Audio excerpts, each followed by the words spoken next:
So at this point in my life, God was changing some serious things, okay? And the Lord called me to go to a certain Bible school. This man that I had met through a friend, his name is Bruce, and I'm going to interject a little story about him here. Now, he is from Cincinnati originally, and then he moved up to the city in Wisconsin. And the day of his moving, he was given some tapes to listen to on his way up. Some tapes from Randy Shankle. So he listened to these tapes, and they were amazing. I think he was listening to the Marismos tapes. And it just blew him away. So by the time he got to the city, the first thing he did when he pulled into the city, he saw a non-denominational church. He drove into the church and went to the administration, talked to the pastor, says, "I'm new in town. I'm a Christian. I just listened to these tapes. They're amazing. You got to hear about it." The church didn't want to hear nothing about it. So go to the other church on the other side of town. Talk to them. They'll help you out. So he went to this church on the other side of town, and there was an adult Bible school, Sunday school going on. And this brother named Vince happened to be teaching on Hebrews chapter 4, and Hebrews 4:12 is the Marismos scripture. And this was like, wow, this is amazing. So after the class, Bruce introduced himself to Vince, and he told him about the Marismos scripture. And Vince like, oh, this is great. We're teaching on Hebrews itself. So Vince invited Bruce over, and that's how they all became friends. And then they met my other friend, and we got introduced together. So Bruce found them all and introduced us to Randy Shankle's teaching, and that's how I got into Randy Shankle's teaching. And then I started listening to these tapes, and the Lord told me to go to that school, to go to the Bible school there. But at that time, I was real young in the Lord. I was just leaving the Catholic Church, and I was very intimidated by my new brothers in the Lord, and I didn't want to tell them, God told me to go to the Bible school, and He didn't tell you. So I was too ashamed, too frightened of man to do it. All right, so the Navy refused to let me leave. They refused to give me my 180-day separation, denying it even existed. And eventually, they got tired of me asking for this, and then the ship left to go to Korea, I believe it was South Korea they were going to, and they were gonna cross some naval line. I don't think it was the equator. It was some other line. And when you do this on a ship, they have all these pagan rituals that they celebrate. And if you go to that link I show you, you can see a video of these things. And I said, if I go on this cruise, I refuse to participate in those pagan rituals. They said, well, if you do that, we're going to make you scrub the deck with a toothbrush. And you have any of the partying that what's going to go along with it. You're going to be working 12 hours a day, scrubbing the floor with the toothbrush. So whatever, I'm not participating. Well, they got tired of me, like I said, and then they went on the cruise, and they left me on the base doing shore patrol duty. So I was doing that, and it was okay. I still didn't want to be there. I wanted to be back following God and going to the Bible school. I know I had missed God now. And I was trying to find it, to do it right. So one night, I was sleeping, and I had a dream. This is amazing. I had a dream. In the dream, I was at the church in Marshall, and I saw Randy Shankle. Now, understand, I'd never seen Randy Shankle. I was only listening to audio tapes. I think I had a catalog with a black and white picture of him in it. But in the dream, there he was, and he was ministering to me, and he was wearing a robe and a medallion. Now, this is a non-denominational churches. They don't wear robes and things like that, like they do in the Catholics and the Lutheran churches and other denominations. They don't do that. They wear regular civilian clothes. So in the dream, he was wearing a robe and a medallion, and I woke up to knocking on the door. And I got up. Oh, wow, that's crazy. Wow, that's a crazy dream. So I go at the door, and someone says, "You have a message from the Red Cross. Chaplain wants to talk to you at the Red Cross." So, okay, I just woke up, so I got dressed to go down there, and I found out my step-grandfather died. And I was like, oh, okay, well, thank you for the message. And then I got an idea. I can use this to go back to the States. And once I get there, I can get more help from the people in the Navy there. They will be more sympathetic to me, and I can get out of the Navy. So I got the piece of paper to go on leave, to go home in the United States to go to the funeral. I had to get like 6 signatures of all the people in chain of command. Excuse me. So I got them all, except the last one, the highest ranking guy. Some high ranking Navy guy. And he gets the paper. He says, "This is your step grandfather? Did he raise you?" Nope. He's not close enough relative for you to go home. I deny this request. Something snapped in me right there. And to this day, I don't know whether this was of God or not. But I do know if you're missing God, something tragic has to happen to get you back on God's path. Whether that tragic thing is God or not, I don't know. To this day, I don't know. But I decided then and there that I was going to go. As they would call it, AWOL. I decided just to pack up and leave and go back to the United States. So I did that. I said, I'm going to go right to the church in Marshall.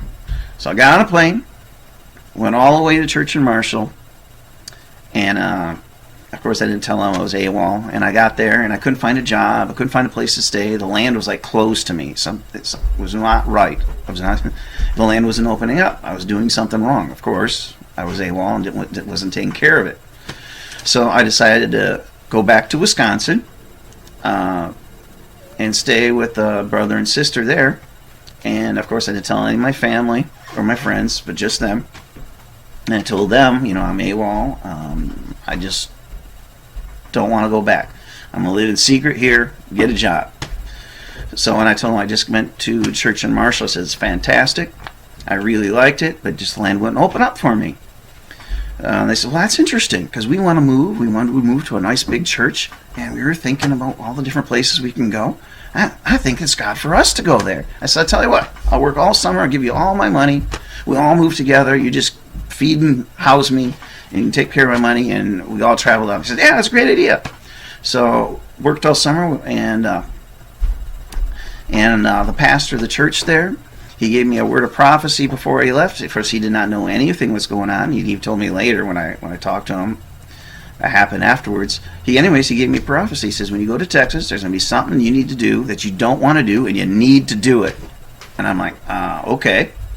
Now, of course, I wasn't thinking of the AWOL thing. So I get down to Texas, and the land again's not open up. Can't find a job. Can't find a place for myself to stay. And then the elders of the church hear about my situation. They call me in. And they said, is this all true? You really are AWOL from there? Yes, sir. And they said, this is not right. You need to get this right.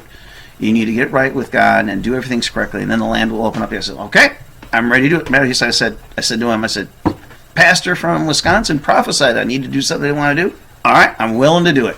So I go ready. You don't need to go down. You can go now. I said, no, I can do it right, but do it now. Drive me to the recruiter. So they did. They drove me to the recruiter, and I turned myself into a recruiter. It was like, whoa, you're AWOL? So they took me in. The Air Force took me in, a recruiter, and they shipped me to a Air Force base in Louisiana. The day came for my captain's mass, and I got called in, and here I'm standing before a high-ranking Navy officer, and he asked me my story. I tell him my story. He says, well, I'm a Christian too. He says, what you saying is really true? That's really what you believe? Yes, sir. It's really what I believe. I says, I'll take any punishment you give me. I got to obey God. I'll do whatever you want me to do. I'll obey it. I said, I'm not going on a ship. I'm not going to continue my service in the Navy. I'll sit here on this base and do nothing, but I will not continue my service in the Navy. He says, okay, you're out of here. I'm going to bust you one rank. You're going to have 30 days of extra duties, and you're out of here. So they gave me a non-disciplinary removal from the military, and off I went. And I went back to Texas.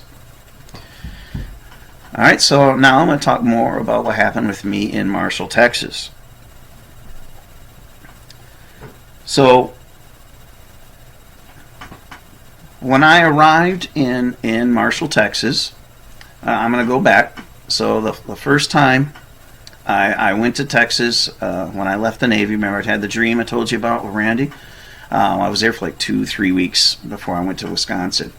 So the first week I was there, Randy was not ministering, he was elsewhere. And the second week, there was a wedding. The church service was actually a wedding for an African couple. And Randy was at the service. He was officiating the marriage ceremony, and he was wearing an African robe. He was wearing a medallion, just like in my dream. Of course, he didn't minister to me, but it was a fulfillment of the dream. There he was in a robe, wearing a medallion, just like my dream. Just amazing. Okay, so I knew God wanted me there, and finally I was there. I did it right, and I was there. So I went to 2 years of Bible school there, but Randy had a few bad teachings. He would get lots of people coming to the church because they had 3 big conferences a year, and people from all over the world would come to these conferences, and people would come to the Bible school and they would leave. Well, Randy had a teacher called the Kiss or Cleaver teaching, I believe out of the book of Ruth, and in it he says, you can kiss and leave, or you can cleave and stay. And due to this teaching, after my 2 years of Bible school, I decided to stay. I disobeyed God again. So I know God wanted me to go there to Bible school, but God told me to live in a city in Wisconsin. I disobeyed and I stayed. So I was there. I learned a lot of God's ways and a lot of the Bible, but then there were errors in the church. Again, we had the Kiss or Cleaver teaching, and then I met a young lady, and I believe I wanted to marry her, and I believe it was of God, and I asked her for her hand in marriage, and first she said no, and then a couple of weeks later she came up to me and says, well, why did you ask me to marry her? And I gave her the reasons, and she says, you know what, I'm going to think about this. And she says, I believe you, it might be of God. So she prayed about it, and then she said yes. So I went to the elders of the church and asked for them to marry me, and they said no. And here's where a big error in the church happened. They did not believe in doing any weddings in the church unless if there was a prophecy that we should be married, and no one ever prophesied that we were supposed to be married, so they weren't going to do the wedding. And it was ridiculous. And then they gave me another reason, and they said, Steve, you're missing God somewhere. We don't know where it is, but we're missing God. Of course, I knew what it is today. I was supposed to be back in Wisconsin after my Bible school. Of course, they weren't going to tell me that because they wanted me to stay, but then they knew I was missing God. But they had error in their lives too, in this doctrine here. So it's a mess. So after 4 years of being there, all this began to happen, and I kept going to the church. Let's get this right. I want to get married. I'm not going to run off and marry her somewhere else. I want to do things right. I want to be a son in the church and do it right. And it didn't go right. Things started going sour. And the 4 years I was there, Randy actually was not participating in the administration of the church. Now, he was when I first came there out of the Navy, but then he pulled back from the ministry, and he would do these 3 conferences a year, but he wouldn't run any of the church administrations on a weekly basis. And another pastor came in there, Bruce DeLay, and he was doing the administration of the church. So it was mostly under Bruce that I sat under and had a lot of my teachings. Of course, a lot of it was reflecting off of Randy's teachings. So anyways, Randy started coming back into the churches this time as I was pulling out. Okay, I stopped going to a lot of the services. I'd go to a few here and there, and then Randy started going into these darker teachings where he believed that the people and the men in the church would have to submit to him, and their household would have to submit under him. Lordship teachings, bad stuff. But he believed that he needed to submit to God in a new way and find another older man of God for himself to submit under, because he was teaching his submission thing, so he felt he had another man over him. But this other older man of God would not be part of the church administration, but would just be personally over him. So he found an older man of God, and this man and a couple of other older brothers in some church, they came to the church in Marshall, and they were going to prophesy over everybody in the church. So I decided to go to this meeting. Okay, I went to this church meeting to see what God had to say for me, because I was going through all this trouble here. And the man of God prophesied over me, and this is what he said. I'm going to look here on my computer. He says, God sees you and your situation. He is happy with you. And he says you are not squandering your inheritance. And that was the very thing that Randy and the elders were saying. He says, Steve, you're squandering your inheritance. You're trying to lose what God has for you in this church for this woman, which God doesn't want you to be with. Now, it's not this woman was ungodly. She was a church member, and she wasn't going to Bible school there, but she was a church member and going to the church. So, at this time, the church was having meetings about me and saying bad things about me in front of other people, which Randy was doing about a lot of people at this time. There was some bad stuff going on in the church. Anybody who wouldn't listen to Randy, he would open the church about them and talked about these people in front of the whole congregation. So anyways, I got this word of God, from this man of God who came to preach, to prophesy to everybody in the church, him and two others. So I went home that night, I went to bed, and I had this dream. Amazing. So in this dream, the short mafia guy came to me. He was really short, maybe like, 3.5 feet tall. But in the dream, I knew he was a demon. And he had a fear on him. And he says, I'm a mafia, and I'm going to kill you. The mafia is going to kill you. And if they don't get you, I'm going to kill you. And I knew he was a demon.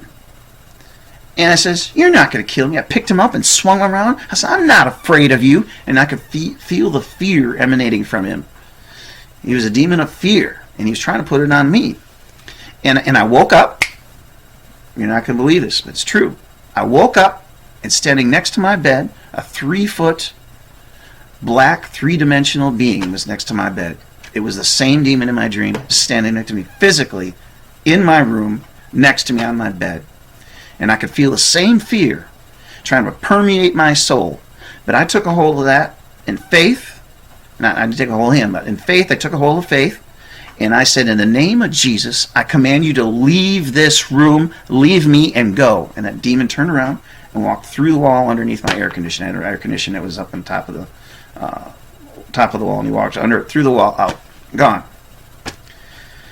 So it was shortly after that the Lord just told me, go ahead and leave the church in Marshall and head to Wisconsin.